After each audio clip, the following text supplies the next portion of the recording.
Hello and welcome to Sunrise Daily. This beautiful Friday morning is the third day in the month of July 2026, and guess what? It's 26 degrees here in Lagos right now, and I hear it's raining cats, dogs, no, maybe elephants and hippopotamus, I don't know. It's still a beautiful day. It's still your daily dose of sunshine. Welcome to the program.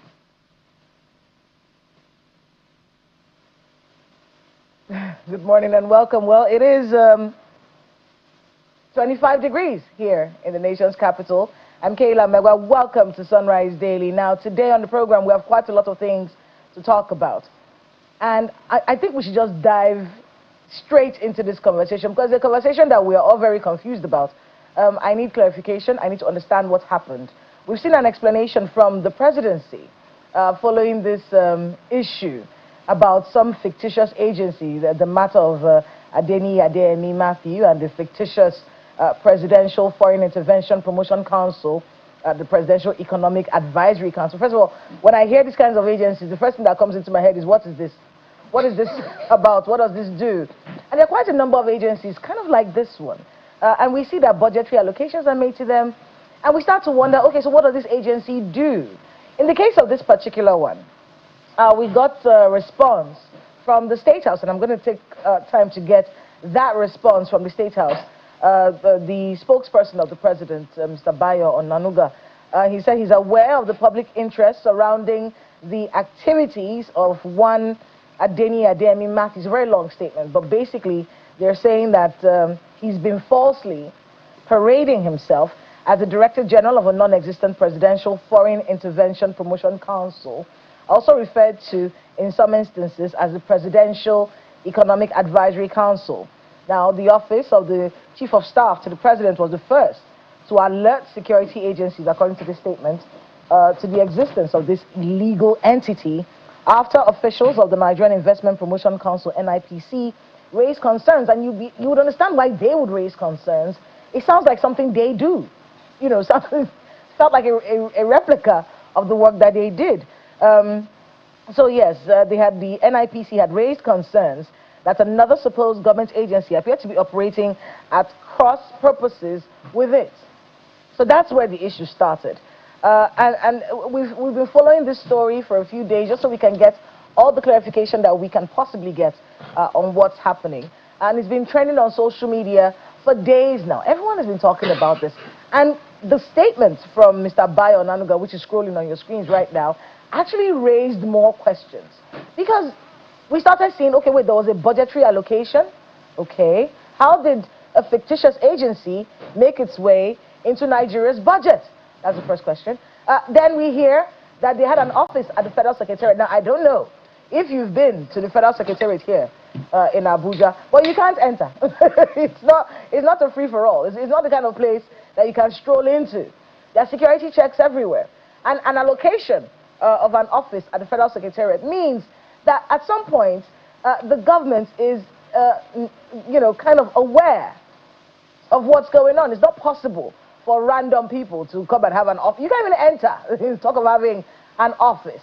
And then we started seeing pictures on his Instagram and pictures online, where, and you're seeing a lot of that, a lot of those things on his social media where he's thanking the president for staff allocations to his agency, and then pictures with foreign diplomats and conversations around investments and things like that were done in the open. They weren't done in the background. They were openly done. So we start to ask a lot of questions. So how did he get an office in the Federal Secretariat? What is this? And then there's some kind of document saying that he got staffing. How did all of that happen? So when we're listening to the statement from Mr. Bayo Onanuga, these questions keep coming up. And the Chief of Staff to the President is who we're all looking at. Because if I'm correct, in 6 months, this is the 6th month of 2026, in 6 months, we've heard at least 4 issues with the Chief of Staff to the President. The Desmond Elliott issue, the Leke Abejide issue, this particular issue. I think there's one more. There was a rumor going around. I'm not going to give fire to that rumor. But, the Chief of Staff to the President, Mr. Femi Gbajabiamila, is someone that we're all looking at right now. I'm wondering what is going on with your office. What are you? Is he going to respond to we see a response from Mr. Bayo Nanuga, but is Mr. Gbajabiamila going to respond to any of these things? What is happening with our presidency? What loopholes are not being blocked? How are these things happening in a presidency? Now, it's different if we don't know anything about the presidency. I have covered the president before. It's not as simple as you think it is. The presidency is a very complicated place with a lot of security checks. It's a very strict area.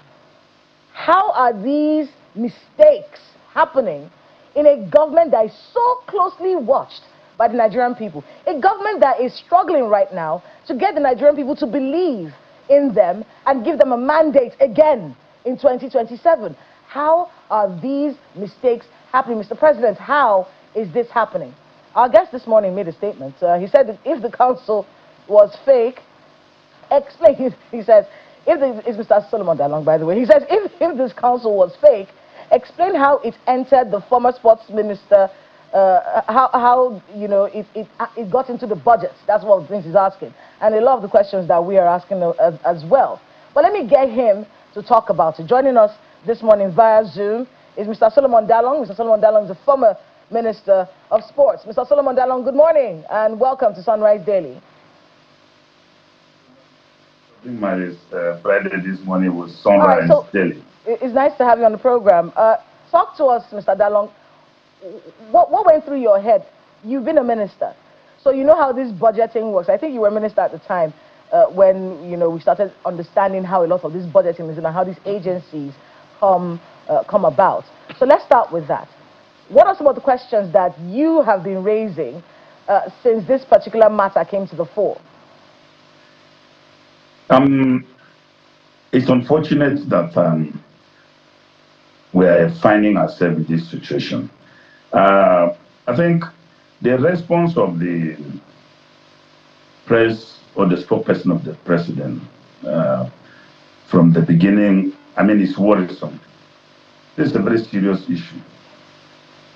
Government agencies do not just emerge from the blues. There are laid down governmental processes as to how they come into existence. They are either created by the Federal Executive Council memo, and that memo could be an initiative of an individual who will now route it through the relevant ministry, and is presented to the Federal Executive Council, debated and approved. Once that is done, the Secretary of Government communicates. The President has approved it. The Secretary of Government will communicate the mandate, the structure, policy of the agency to all the relevant government agencies, including the first place should be the Office of the Head of Service, then the Budget Office, the National Security Advisor, and all security agencies. The Budget Office will now review the mandate and create relevant budget items and create codes that will cover those budget line items so that it can be integrated into the budget system. The second process is through executive here.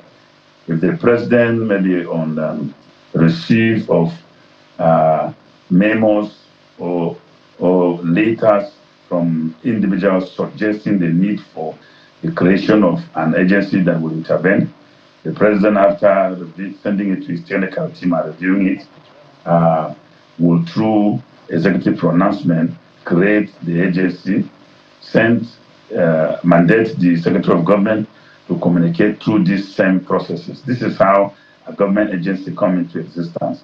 Now, the Office of the Head of Service and the Office of the Secretary of Government will provide the manpower through the Office of the Head of Service, while the Office of the Secretary of Government will provide accommodation, looking at the nature of the agency. And the one in question is quite strategic because it has a relationship between the presidency, the private sector, and the international community.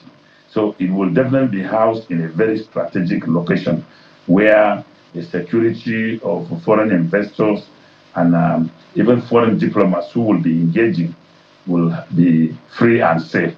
So this is how this is dealt with in government. So I do not think that it is possible for any agency to emerge fictitious at all. It's not possible. So, looking at the statement from the spokesperson of the president, Mr. Bayo Nanuga, what do you make of it? These explanations, I was going to say, do they suffice? Do these explanations suffice in breaking down what has happened here? No, the explanation succeeded in raising more questions and agitating the minds of Nigerians, creating even more serious issues, both nationally and internationally. Because the explanation failed to account for how fictitious entities in the first place got access to the presidential villa and had their way to have their intention manifested in documents that later found their ways into the federal government offices, security offices, and even the Central Bank of Nigeria. The Central Bank is an international organization, and that such individuals could penetrate the Central Bank, have accounts created for them, money budgeted. How did they infiltrate the National Assembly, where we have close to 500 people sitting, and they were able to beat them? Infiltrated the National Assembly, had their way, had budget passed for them, money allocated into those accounts. How did this very fictitious agency of these great entities found its way into the mind of the president and impressed on him to sign the budget containing this fictitious agency, without notice? So these are very, very serious issues. What the spokesperson has done is to help educate us and open our eyes to the magnitude of the institutional collapse that had bedeviled the Nigerian government. So what do you think happened? The character and the integrity of the chief of staff to the president is being put before the Nigerian people right now. Everyone is looking at Mr. Femi Gbajabiamila and wondering what is going on. Because, you know, and I keep going back to this. Institutional knowledge will help you understand the size of this embarrassment. The understanding of how strict the presidency is, of how detailed the presidency is. There's a person for everything.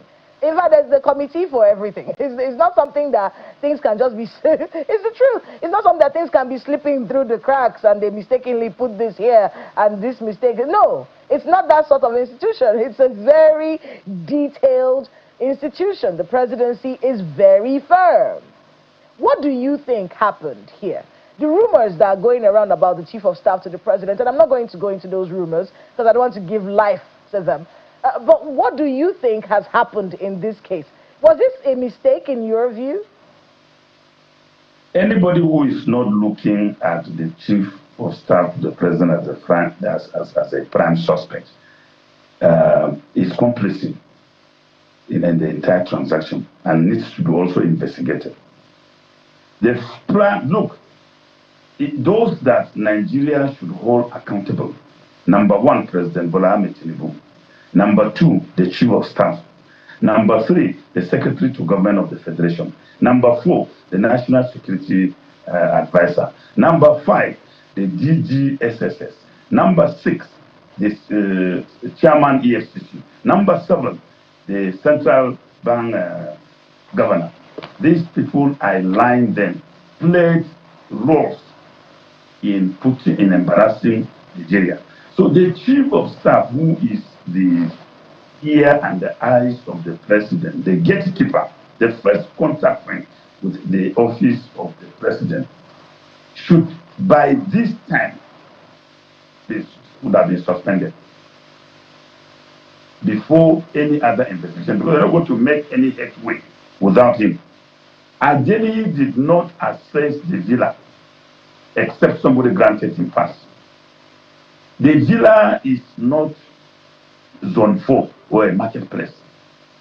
Even if on appointment to the villa, you must be accredited with a pass to go in, and the designated area of visit must be all captured within the security network of the villa, monitoring the time you will be there and the time you will leave. So the chief of staff to the president is the #1 suspect, because he is responsible for either misleading the president to have gotten himself involved in this, or deliberately failed to provide the relevant information because of his vested interest in this issue, or created this embarrassing situation in pursuit of a personal and selfish agenda, which is at cross purpose with the agenda of the president.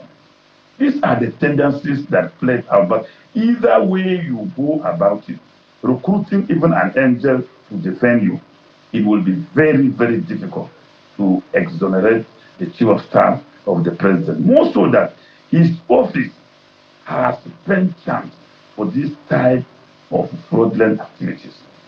The do better standard also originated from his office. His office was involved in coordinating the approval of consultancy contracts involving even the Minister of the Interior and some other companies of people who are in government, violating even laid down procedures that the president was able to sweep under the carpet. But the current scenario is an elephant criminal enterprise, that the carpet of the villa is too small for this one to be swept under. And arresting only Adeni with his co-traveler, and the police now becoming very active, telling us they will be appearing in court, is going to compound the issue. The first thing the government must do is to start where the problem started. How did these people got connected with the villa? And the first person to go out of office to enable us to conduct investigation is the chief of staff, the president. Anybody trying to insinuate, cover up, is part and parcel of this great design to embarrass and destroy Nigeria.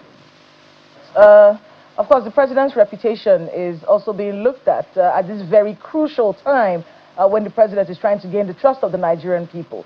But I do have to talk to my colleague in Lagos. Ayo has a few questions for you. Go ahead, Ayo. Well, thank you, Kayla.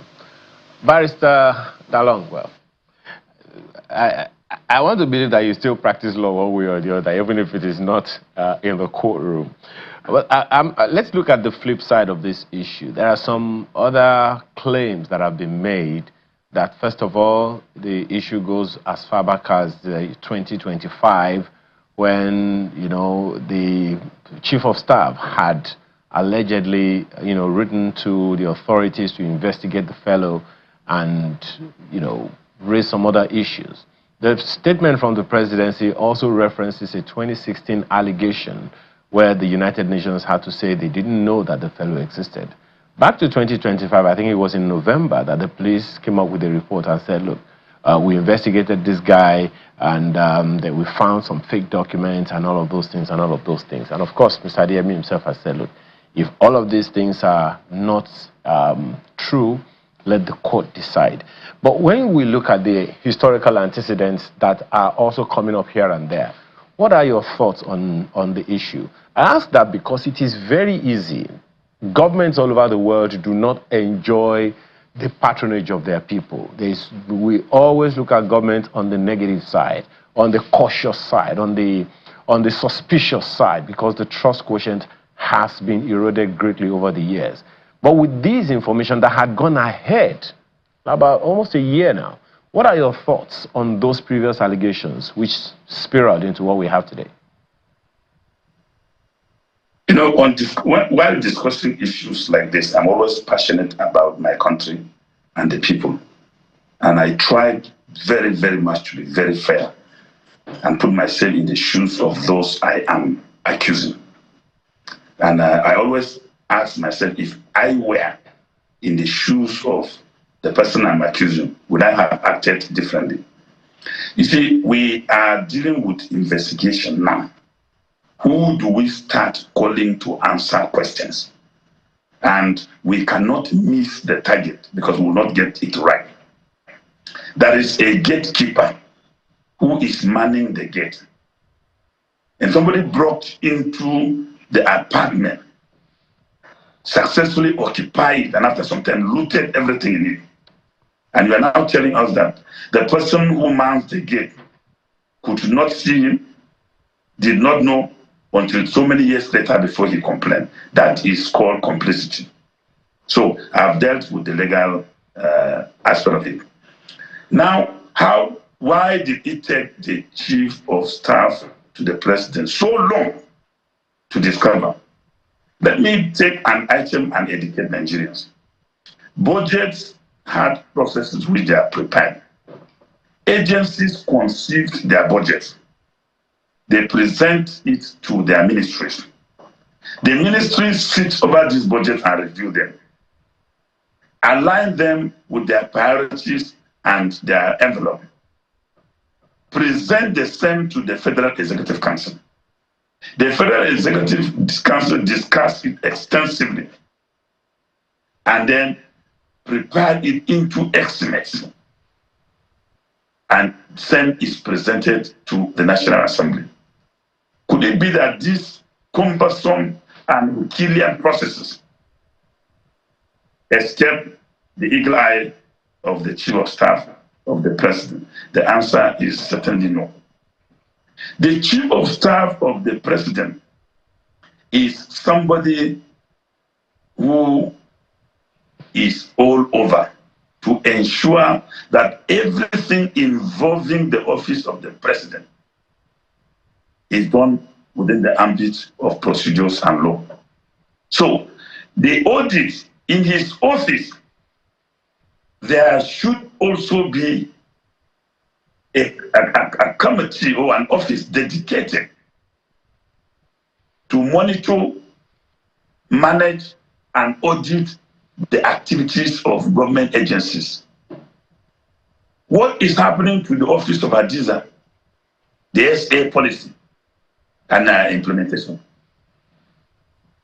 This is one person who had a dedicated office to review, assess, evaluate performances of government agencies.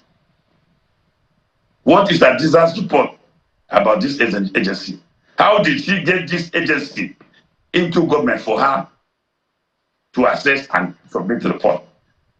Because if you go and look at the scorecard of this government and scrutinize it through Adiza's office, you will find out more embarrassing detail again, that this fictitious agency would have been assessed, evaluated, and the government has taken benefit of some of the things it has done. So either way you are going to look at this issue, well, definitely, it is going to be too damning. Yes, definitely, Barrister, but you haven't quite spoken to the issue that I raised about the previous investigation that was conducted and the previous allegations that date back as far as 2016, even 2013, about this particular individual. You have been a government official, so you know how easy it is. I'm just saying here, we've looked at clearly, a good number of Nigerians will agree that the chief of staff has questions to answer. And of course, the presidency generally has questions to answer. But then, what about these other previous allegations? The fact that the fellow was investigated, the fact that police found fake documents, the fact that the police said that he probably used fake documentation to open accounts with the CBN and all of those things. So that's on the one hand. You have also said that the federal government has many agencies. As at the time Mr. Ben Akabueze was in government, he listed about 1,500 and something ministries, departments, and agencies of government. Clearly, to monitor all of those things, all those agents would be a job of work. So the question that I'm asking you now about this particular issue is, does the previous investigation of the police, with its reports, and the previous statement that Mr. Gwajabiamila had made, sending to the police, sending to the security authorities to investigate this fellow and denying the fellow, does it count so in this issue as at now? It helped us expand the scope of the complicity and involvement of everybody. Because the fact that he has been identified as a man of questionable integrity, red flag has been raised. Why was he allowed to continue in that capacity? Why did the police who investigated him found all these facts and still allow him to operate? Why did the chief of staff, after receiving this damning report, what did he do about it? So this issue, let me be very, very honest, it can be managed better. But the more they are beginning to deny and take more steps backward, the more they will strip themselves naked, and we will see where they are coming from. It is clear from their report now that this man has integrity issues. But he was allowed to operate. The same police who investigated him saw him receiving foreign nationals. The chairman of EFCC paid him a courtesy visit in his office. He has been receiving all manners of investors. So the silence now on the side of the government means they enable and created an environment for fraud to be established and entrenched in the institutional tradition of the Federal Republic of Nigeria. And they will be able to answer questions why they did not act until now. Now, there's just one more issue I'd like to raise with you, more because you have been a minister before, so you know how easy it is, or it could be, for someone to throw your name around. You may want to give us an example of how that has happened while you were in office, what your experience has been. That is, if that is the case. But then there is a word that I'd like you to speak to, particularly as a lawyer. When at some point in responding to questions, Mr. Adeyemi was alleged to have said that someone who is now late, $1 Potanimola, helped him to procure the appointment letter. Now, procurement sounds somehow to me. It's not just he received or he was given or whatever. The word used was procure. What does that imply to you? Appointment in governments sometimes are procured through payment of huge amounts of money. When I couldn't return to the office as a minister, somebody walked from the villa to my house and told me, look, we were responsible for getting your name off after being vetted. Because you don't give money. You don't give us money. And so now, with the benefit of hindsight, we will want you just, and whatever will take much from you, raise 100 million for us, and we'll be able to return you to your office. And I thank you very much for thinking that I'm worthy of returning to the office with the payment of 100 million. And I told him I don't have such money to give you. So it's something that happened in government. I have even knowledge of those who are friends that had to pay their way into government. So for me, as somebody who has been in government, I know that these things happen. When I went to defend my first budget at the National Assembly, after presenting the theory of my budget, I was asked to raise 200 million. And I advised the Committee on Sports then that from the budget line items created, I didn't see where bribe is one of the budget line items. So I don't know where I was going to get 200 million to give them. And my permanent secretary said, I should keep quiet. I said, my friend, well, if we keep quiet, where are you going to get the money to give them? And the committee said, okay, Mr. Minister, you are excused. We're going to take it up with the permanent secretary. So for all the budget I presented, I will only present the theory. The details, I will be excused. So in my last year in office, the chairman of the committee told me, Solomon Dalum, you are not the only person who was close to Buhari. He named my colleagues who are very close to the president and said, they have given them bribe. So I cannot be pretending. This year, I cannot escape. That's 2019. I must give them 200 million. And they are going to show me where I should go and give the money. I should go to the office of the chairman of EFCC, Magu, and drop the 200 million that they're going to collect it. But of course, I didn't do it. So I was a failed minister because I couldn't manage this aspect of greasing the people's arms very well. But I advised them which offended them. I told them that government monies are spent through this estimate. So let them get the budget office to create a budget line item called bribe. Then they'll either put the code 0010, then they'll put 200 million. Once the president signs it, I'm going to carry the money with escort and bring it to them. So I didn't succeed in managing that because I couldn't give the money and I didn't know where to get the money to give them. So that was one of the major problems I have. So the story of Adeniyi is the main story that we should concentrate on, and that is where investigation should begin. There is also the allegation, there's the allegation of non-remittance of budget allocated. That issue is too weighty to be ignored. So if you turn the light, you zoom the light of investigation to this angle, you will begin to understand why we Onanuga and the image makers, they are trying to distract Nigerians from focusing on the main issue. So that is where investigation should begin. You've made some really serious statements this morning, and statements that haven't exactly helped with the fears that the Nigerian people already have about the presidency. The concept that you have to pay for, really?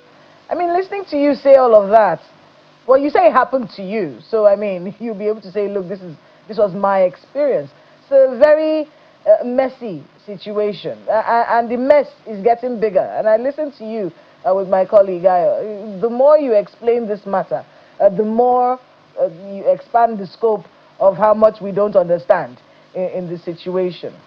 And that question there, you know, that focal person, the chief of staff to the president, maybe an explanation would be necessary.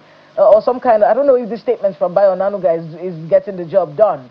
If you had the ears of the president, which you once had, not this president, the former president, but if you had the ears of this president, what should they be doing right now about this matter? You see, what they should have done was to understand the magnitude of the problem and save the country and over 250 million Nigerians. Because there is no Nigerian living that is not going to be affected by what has happened. So I had expected that they could have issued, the first statement should have been, okay, we have, that's come to our attention that this has happened involving so personalities. Government is concerned about what has happened, and government is going to set up an investigation to thoroughly investigate, and anybody found to have been involved, government would definitely have to prosecute such a person. Now, this statement would have been reassuring to Nigerians, and it would have connected the consciences of Nigerians to the fact that, okay, government appreciated the magnitude of what has happened and will do something about it. Even if they do not do anything like that, always on top of a situation like security, Nigerians will still see them as having the intention, maybe they lack the political will to do it. But in the circumstance, they have, by their attempt to explain, exposed themselves as culprits and the roles each of them had played. Because if investigation is going to be very thorough, these persons that I enumerated, they must make statements to help the police to investigate. Even the Inspector General of Police is a culprit because his police investigated. So he must tell Nigerians, after finding Adeni as a man of suspicious character, what did the police do? We must see where the police advised government and it was not given attention. So I think if I have the ears of the president, the government needs to beat a retreat now and consult broadly and see how they will regain the confidence of the president. I love this president. I only just hate his style of administration, but I love him because, I mean, he was my leader in the struggle when we were in the trenches, struggling for democracy and the unjust. But I think his style of leadership now is quite different from when he was the governor of Lagos.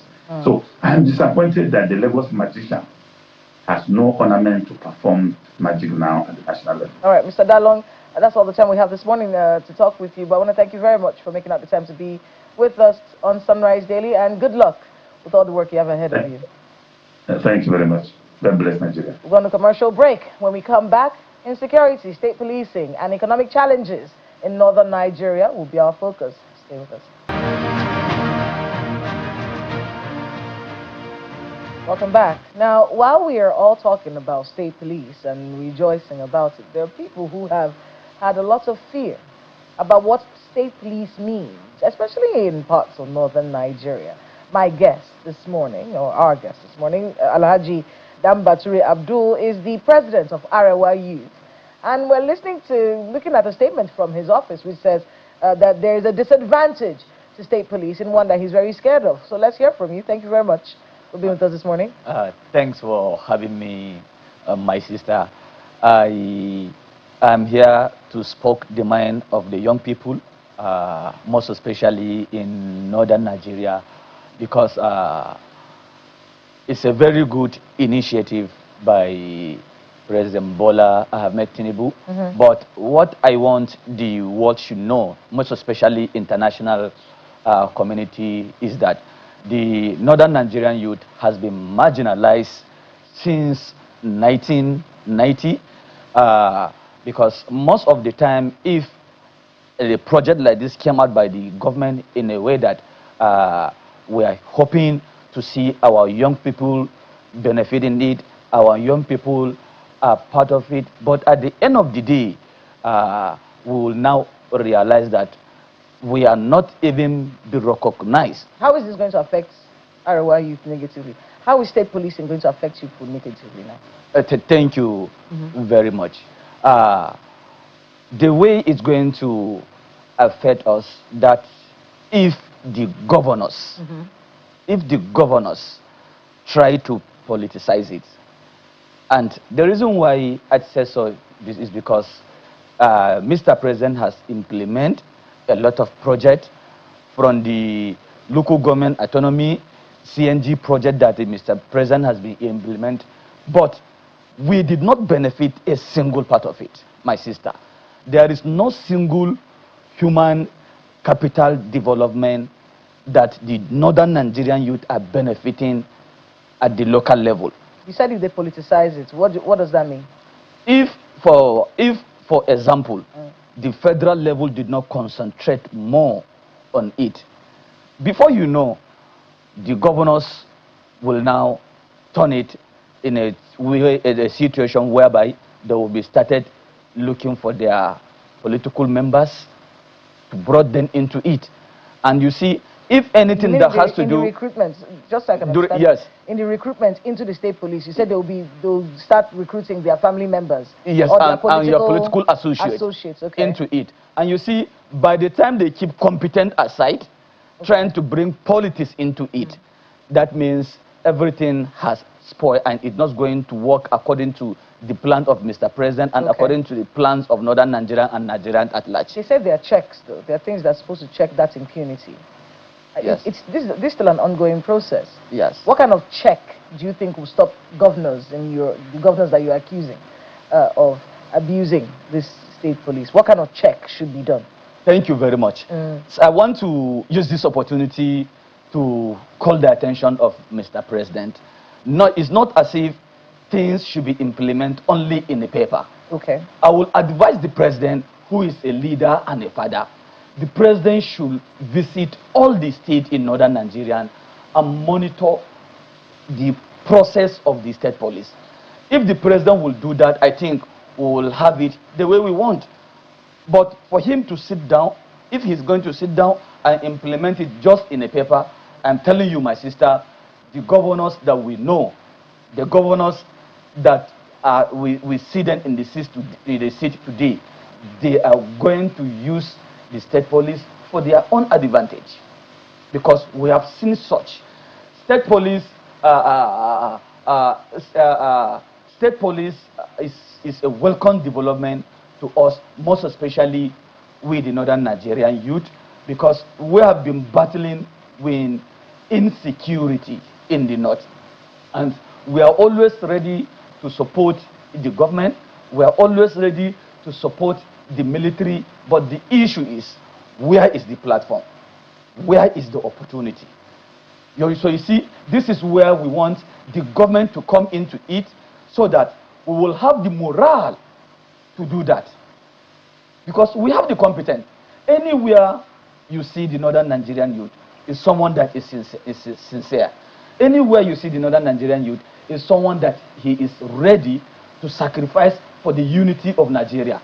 You see, the leaders in northern Nigeria, they were elected by your people.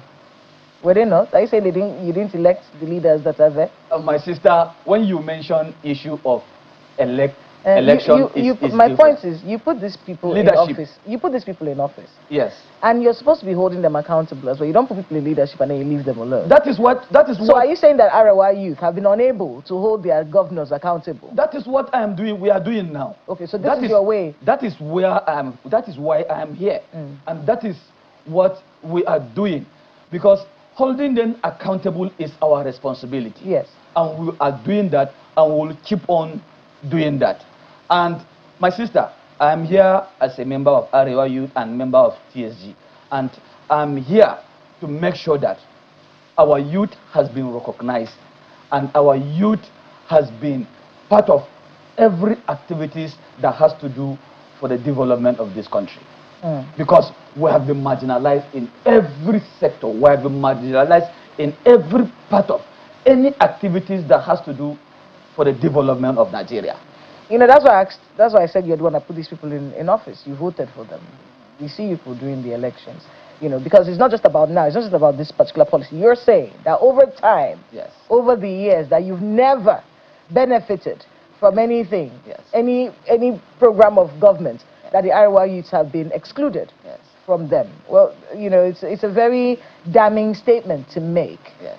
What do you want to do going forward? How are you going to ensure that that doesn't continue? Just speaking up against it, coming on TV to talk about it? Isn't there something else you can do? Yes. Yeah, like what you said now is a very important question. You see, we don't want to keep on repeating the previous mistake we made before. For example, we made mistake in 2014.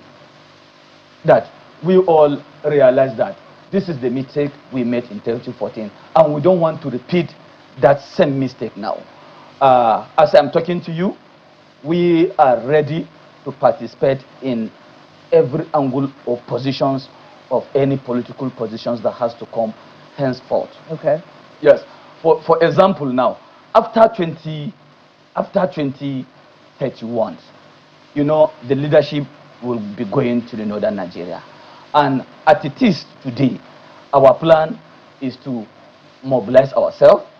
Our plan is to talk to ourselves, the reality part of it, because whatsoever, you know, that is happening, we also have ourselves to be blamed in some other part. Okay. Because a situation whereby you allow an incompetent leader to become your leader, yes, there will be a disaster over it.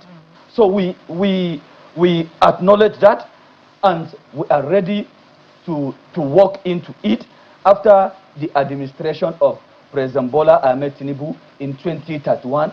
a competent Northern Nigerian youth leader, we took over from that. And that is our plan. All right. Ayo, go ahead. Well, thank you, Kayla. You know, one question that I would very much like to ask is the level of preparedness of the young people that you are speaking for, Mr. Dambature. The level of, what kind of preparation do you think they need so that they can be positioned, well positioned, ready for the opportunities that you are asking for? I ask that because, you know, we've heard a minister say in this country that graduates are not employable. And we have also seen and heard a good number of people, particularly from the northern region, saying that, you know, their youths, they are not interested in working and all those things. So what kind of preparedness would you propose, first for the young people themselves? Maybe then we can approach the governors and say, guys, you need to get these young people ready so that when the opportunities come, they are positioned for it. Thank you very much, sir.